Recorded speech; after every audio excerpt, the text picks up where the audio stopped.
Hey guys, and welcome to a brand new series on the channel where I basically interview founders of different Solana NFT projects for like 15 to 30 minutes, basically talk about their projects, the future of their projects, all of that good stuff. And in today's video, we're talking to Hex, the founder of the Fracture project, or SolGods as you may know them as, an OG project in the space. I think we had a really interesting conversation. Now, this is really different from my normal type of content, so definitely let me know what you think of these videos down below in the comment section. Also, let me know who you think I should interview in episode 2 of this series. Now, with that said, let's head straight in to this conversation with Hex. All right, so we're here with Hex, the founder of the Fracture project, or SolGods as you may know them as well.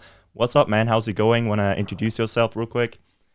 Hey, Ragnar. Yeah, pleasure to be here, man. Thanks for having me on. Yeah, I'm Hex, founder of the SolGods. Been around since October, so yeah, might be familiar to a couple of you listening. Yeah, totally. And I just think it's sick that you're still around because there's so many projects that launched around the same time as you that just Sure, aren't around anymore. I kind of sure. just want to ask, like, how do you stay motivated? Because like you've been around for a long time, you just kept building, and your floor, like, what was the lowest point of your floor price? Did you go like sub one? Oh yeah, yeah. It's straight. I mean, I think like a week or two. I mean, we minted for like around $100, Right. and I think like 2, 3 weeks after we minted, we were sitting at like 50, $60. Oh wow. And then like over the course of 2 months, we went from $60 all the way up to a high of $8,500, which was absolutely crazy. Um, but yeah, like back to your earlier question, like how to stay motivated. Like to be honest, I get shocked that people become unmotivated. Like I still do see this space as like this is the opportunity of a lifetime. And I think we're so well positioned in the Solana blockchain. I think we really do have the potential to not only encapsulate some of the Ethereum liquidity, but I do genuinely feel like we're in a position to start replacing some of these projects. So yeah, man, I every day I wake up just hungry as ever. Like I just can't believe we just have this opportunity of a lifetime right at our feet.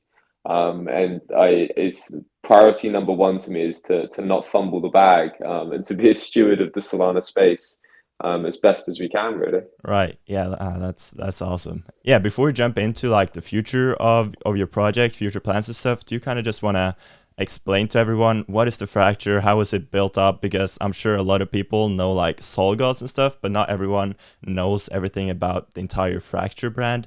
Do you kind of just want to explain that real quick?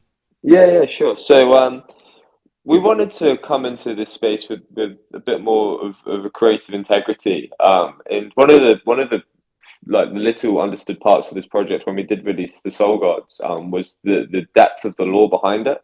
And I think that really is what's central to this project. Like we've built out a whole fantasy universe. And that's what the Fracture is. It encapsulates this fantasy universe that we've built where all these sort of competing factions are found. And we're just trying to use sort of the technology at our feet, to really like try to further engage the user experience. So the Fracture, yeah, it's a multimedia franchise. It's a Star Wars type. It's a Game of Thrones type experience. We're trying to be the first of its kind in blockchain, and really using this new tech, to play around with it, and see what kind of a journey we can give the user. All right. So, I mean, you've done a lot so far. You've been around for like 8 months or something now, which is Yeah, crazy. Time flies by.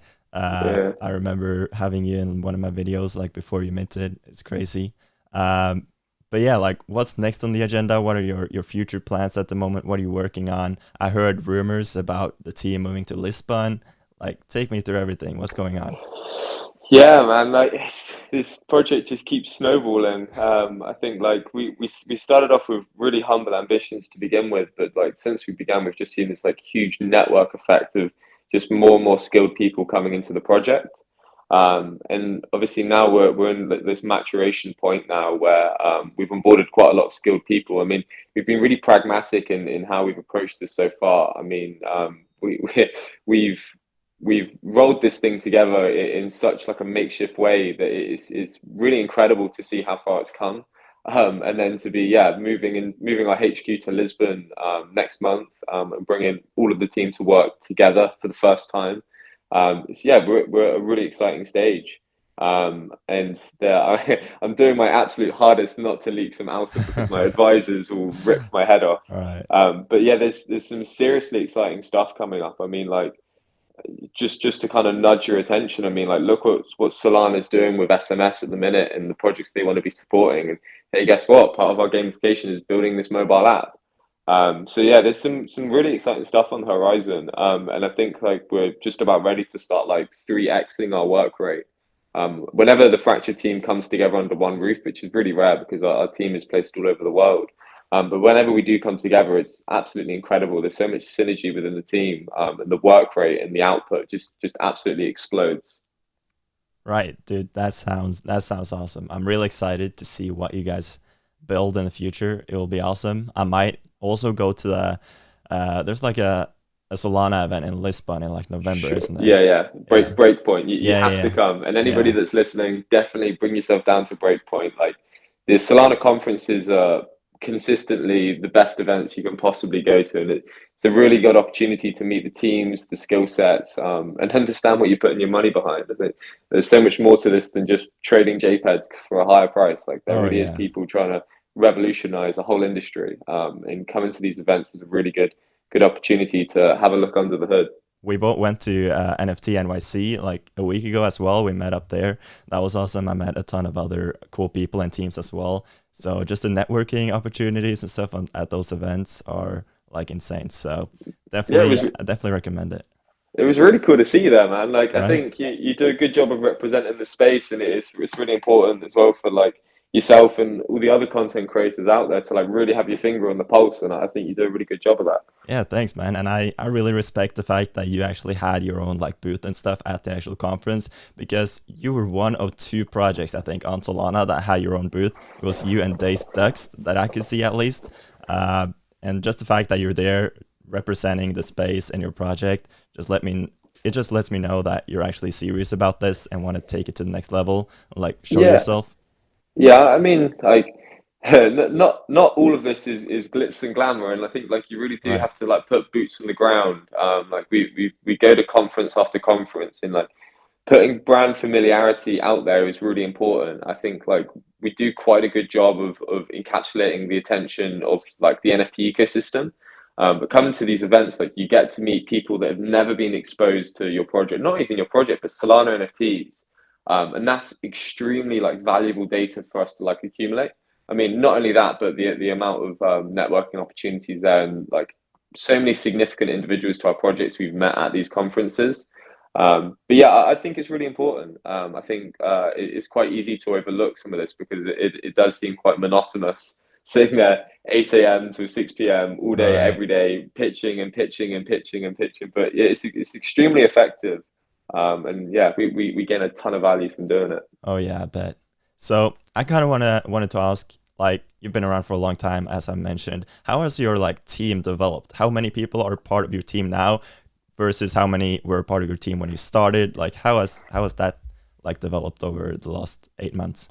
Jeez, yeah, it's incredibly different. All right. I think when we first started, there was only four of us, but now there's 14 people on the monthly, and these encapsulate developers, game developers, moderators, social teams, product managers, and then we also work with around sort of 14 different artists that do all sorts from sort of concept art, the illustrations that we see for some of the PFPs, 3D modeling, branding, advertising. So yeah, I'd say there's around sort of 30 different people that contribute towards this project, Wow. which ties back to what I was saying earlier. Like the snowballing of this project is Right. it's a lot to process. It's just expanded so aggressively. Yeah, I bet. Dude, that's crazy. And how many of you are like moving to Lisbon together? Well, I'm still trying to convince a lot of them Okay. because they have to Right. pack up their whole lives and Yeah. move to Lisbon. But I mean, again, back to what I was saying at the beginning of this interview, it's like look, we do have the opportunity of a lifetime, and I think so many of the team realize that. And when they hear some of the support that we have coming into this, it's really hard to deny it. So I think there's 8 of us that are definitely confirmed, and I'm still working on another 4. So you'll have to stay Awesome. tuned on that one. Awesome. Yeah. And like you've released a paper a few weeks ago that you will focus a lot on gamification and stuff like that Hmm. as well. I saw you're introducing a new token soon, the Omni Token. Hmm. What's the like? How will the God token and the Omni token work separately and work together? Like, what's the difference? How will that work? Yeah, so our dual token model is something I'm really proud of, and I also have a feeling that a lot of projects will begin to follow suit. Essentially, it's just a way to bring some of the crazy volatility out of a micro cap gaming coin, essentially. So our God token, the gaming token, is non-tradable, and I can't tell you how much work had to be put in behind the scenes to make that possible. It's very, very difficult to have an on-chain ledger of a token that isn't tradable but allows for transactions. Right. So that was really difficult, and that took weeks and weeks of work. We finally got there, but what that allows us to do is it allows us to sort of mitigate any sort of extreme volatile affecting the price. And that way, the price of our token actually reflects the metrics of our project. So we try to remove as much speculation as possible, and that is to protect investors and keep things as predictable and as boring as possible, which is not often something you find with coins with such with a micro cap. And essentially, all it is it's a dynamic conversion rate. So we can mitigate selling pressure by reducing the amount of Omni token you get for the amount of God. And then if buying pressure is really low as well, we do the inverse effect of that. And hopefully that should stabilize the price. Right. Yeah, and this is the first dual token model that we've seen that utilizes two tokens, where one token is objectively non-tradable. Axie Infinity tried having a go at it, but obviously the SLP, Small Love Potion token, was tradable, which kind of violated that whole model, which is why you saw the extreme Yeah. speculative moves that you did see. So yeah, I'm really interested to see how this plays out, and I'm really hoping this is going to be the gold standard of token models coming forward. Yeah, that's gonna be really interesting to see. And like, I also saw that you're gonna experiment with the metaverse in the future in your Hmm. paper. Can you share Yeah. some alpha there? Like, what are you building? Yeah, for sure. So touching back to like we do seriously want to be a globally recognized multimedia franchise, and we want to be the first of its kind in blockchain. So when I was saying that, hey, look, there's so many cool uses of tech that we can do to further immerse that user experience. There really is. I mean, not only with digital collectibles, but with like virtual realities. I mean, something that's dropping extremely soon for our holders is your own personal virtual gallery. And this will have kind of that fancy element where it feels like you're in a god's temple. You can display your artwork there. You can walk around it. You can invite friends over. You can voice chat in there. And then further than that, like augmented reality as well. Like I really like the idea of like digital fashion and being able to wear specific digital collectibles on the blockchain that you can use as like a filter if you're having like webcam conversations, for example. So we really do want to just sort of spread our feelers into as many different cool uses of this technology that blockchain does allow.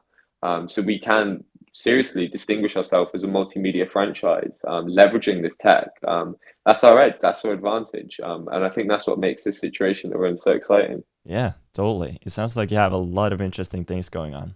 I'm Oh, yeah. really Yeah, excited to this is see what every day happens. is a struggle not to Oh spill yeah. everything that we're building, Right. but yeah.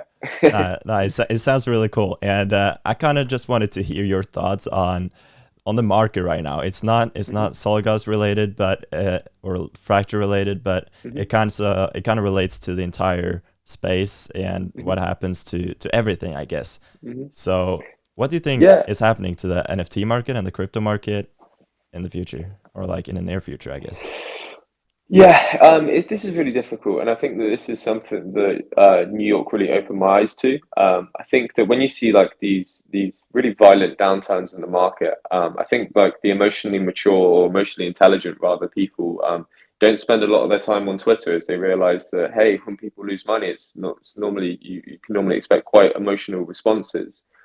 So it's like a retail audience sort of like trying to evaluate sentiment on Twitter. You get kind of like a one-sided side of the story. It's really biased. And that's what I think why New York was so impactful is because these are the builders and teams that aren't on Twitter and they're not trying to spread hopium to like to deaf ears and they're not trying to take part in all like the doomerism or sadistic takes on the market. And there's still so much talent here. And the other thing that's interesting as well with the VCs, I'm always curious to see what VCs are doing, and they're still buying. Um, I think yeah, the macro conditions are going to do what they do. But I think what my personal feeling on a macro standpoint, I think you're going to see huge downfalls in massive centralized corporations. I mean, you're already seeing it with like Netflix, Right. Snapchat, Shopify. And these are going to be built back by distributed peer-owned models. I think this is what blockchain does so well. So yeah, things are going to get teared down, but this you always had to see some kind of destruction to see this new creation. Like, if we really wanted to see mass adoption, and we really wanted to see this, I know it's almost borderline a joke at this point, but if we really do want to see a super cycle, it takes quite drastic change. So I think in the short term, yeah, we will see quite drastic change. We will see really like extreme volatile swings in the market. But when this builds back up, I think this is going to build back up in a creator economy. I don't think true talent and true creatives are going to go back to these centralized platforms to build. They're going to go back to platforms where they're actually rewarded as an individual creator. I think like a really obvious example of that is music. I mean, there's a million streams on Spotify. It's like $2,500, which is fucking bizarre. Yeah. And so I don't see the next up and coming Drake building on Spotify again. I see them coming up through NFTs because that's what's going to put food on the table. So I'm really excited to see, but I do think we're going to incur some short-term pain. But again, like, I still think when this thing builds back, it's going to build back on blockchain. And I also think the blockchain it's going to build back on is Solana. It's the most well-positioned to accept that retail audience that we're waiting for.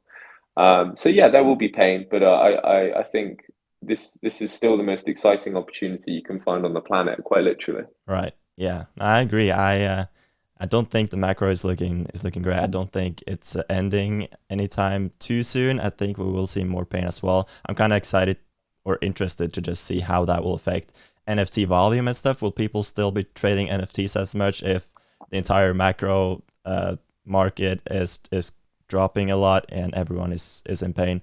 That will be interesting to see, in my opinion. But yeah, I still think there will be a space for people to like keep trading. I think people will stay in the space even if we see pain moving forward. But yeah, Oh yeah, for sure. I mean, we're already seeing that now, which it's actually quite surprising how much simple trading liquidity is around. Like, I still think you'll see if you're coming at this from solely a trader's point of view, you will see good flips.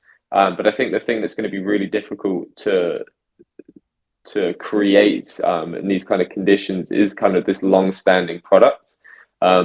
But yeah, traders gonna trade. They like trading. Right. So if someone gets a spin at the JPEG casino, you bet they'll be taking it up.